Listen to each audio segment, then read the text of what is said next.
Presiden Joko Widodo mengeluarkan Peraturan Pemerintah atau PP Nomor 53 Tahun 2023 tentang perubahan atas Peraturan Pemerintah Nomor 32 Tahun 2018. Dalam PP Nomor 53 Tahun 2023, mengizinkan para menteri, gubernur, hingga wali kota untuk maju di pemilihan presiden tahun 2024 tanpa harus mengundurkan diri dari jabatannya.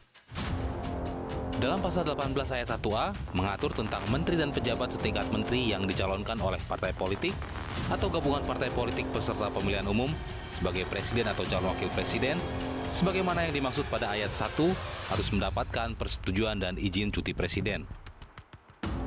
Berdasarkan ketentuan tersebut, maka setiap pejabat negara baik itu menteri, gubernur, dan wali kota tidak perlu lagi mengajukan pengunduran diri ketika dirinya diusung oleh partai politik atau gabungan partai politik dalam pemilihan presiden mendatang. Sebelum hal ini naik ke permukaan, masyarakat sempat dihebohkan dengan disahkannya putusan MK nomor 90 tahun 2023. Apakah kedua hal ini dapat dikorelasikan sebagai intrik politik? Perubahan regulasi ini tentunya menimbulkan hipotesa di mana budaya nepotisme mulai berkembang dan tidak terlepas dari kepentingan politik. Kalau kita cermati lagi, tentu ya aturan apapun dibuat, termasuk PP 53 tahun 2023, pasti basisnya adalah basis kepentingan, basisnya adalah basis politik.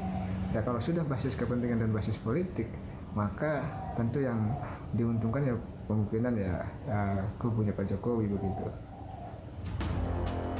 PP nomor 53 tahun 2023 sangat berbeda dengan yang berlaku dalam kontestasi Pilpres 10 tahun ke belakang.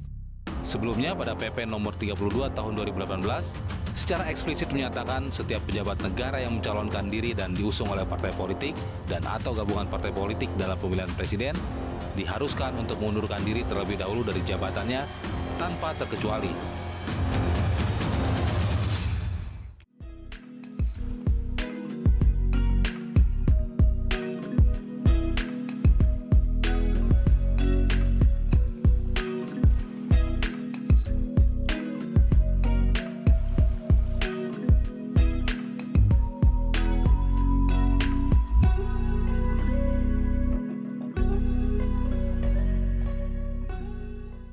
Pak Jokowi membuat aturan baru dari menteri sampai wali kota kalau nyapres tidak perlu mengundurkan diri.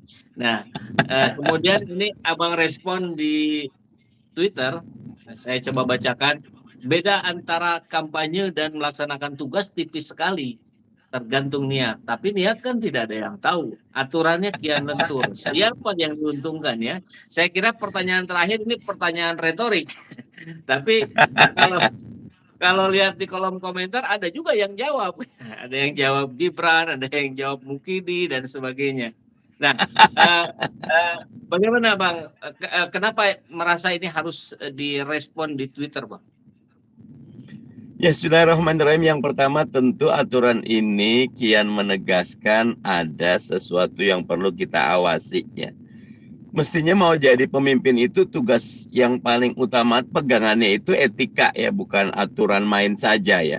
Karena kalau aturan main bisa ditekuk kiri kanan, tapi kalau etika kata baginda Nabi istaftik kolbaka, hanyalah kepada dirimu. Nah untuk itu dengan tidak mundur, tidak malah jadinya kita kalau bahasa Sunda pabaliut, ini lagi kampanye lagi kerja ini, dua-duanya dampaknya sama gitu loh. Padahal dari sini bisa ketahuan mana pemimpin yang beretika dan negarawan, mana yang tidak. Nah ini yang perlu kita perhatikan.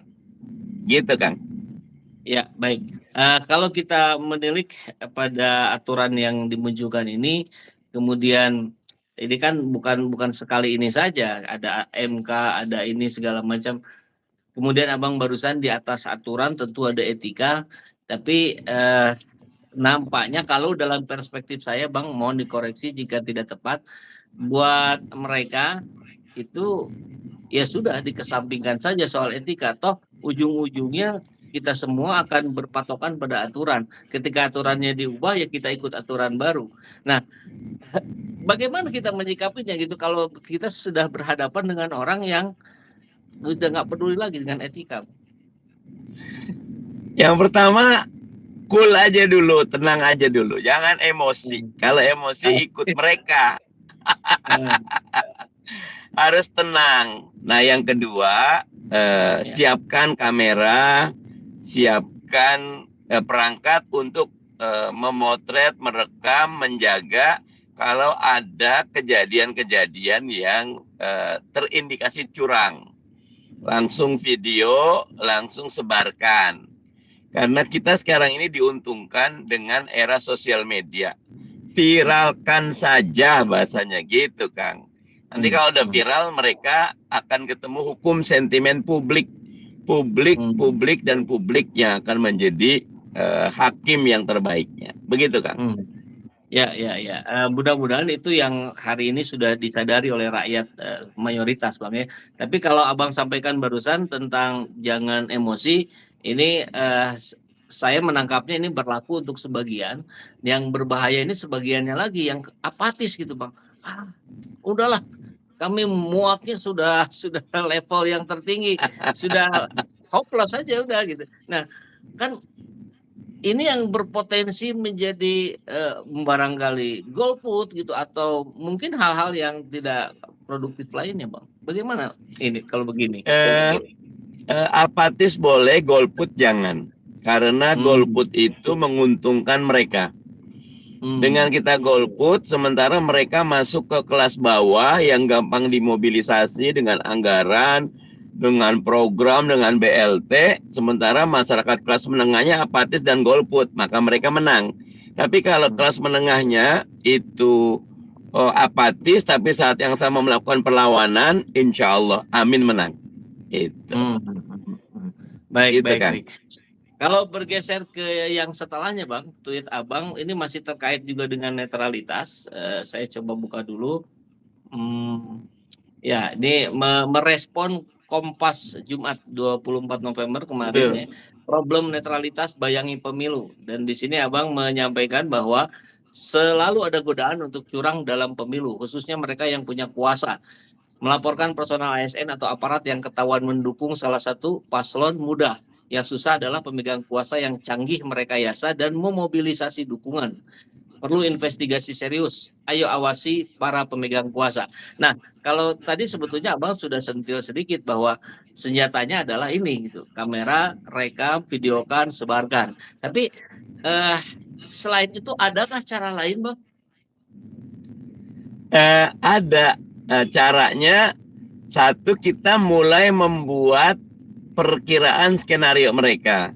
Mereka akan menggunakan segala cara untuk menang. Oke, aparat kah, anggaran kah, PJ kepala daerah kah?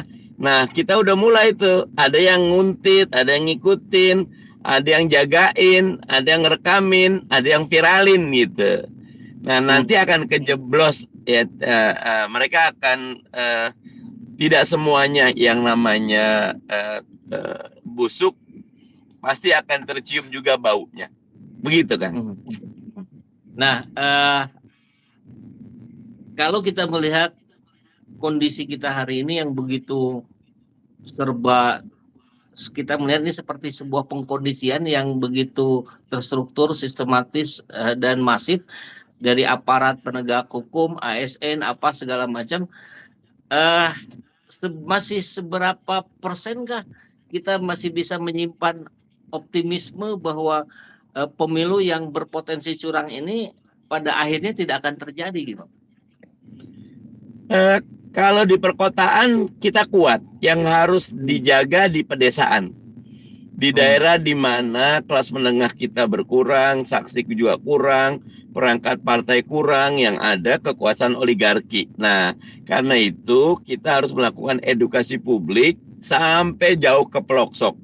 Nanti sampai di pelosok kita akan punya aparat internal yang jaga melakukan pengawasan dan penjagaan. Insya Allah kalau itu dilakukan, bersyukurnya komposisi warga sekarang 60% perkotaan, 40% pedesaan. Kita lebih bisa ngawasin. Nah, karena perkotaannya lebih besar, peluang menang Aniesnya juga besar. Amin. Amin, amin. Kalau mengenai jumlah personil aparat internal tadi istilahnya sampai di desa-desa, kira-kira sampai saat ini sudah tercover seberapa banyak, Pak? Teori sederhananya kita fokus dulu masuk putaran kedua, Kang. Dan Oh, putaran kedua itu ketika kita kumpulkan ada 14 provinsi yang berpenduduk 7 sampai 9 juta ke atas. Menang di situ masuk putaran 2. Nah, putaran 2 baru pertempuran perang bubat habis-habisan. Insya Allah kalau putaran 2-nya lawan common enemy, aturannya mereka yang di tempat kedua yang akan menang. Amin, menang insya Allah. Amin. amin, amin, amin.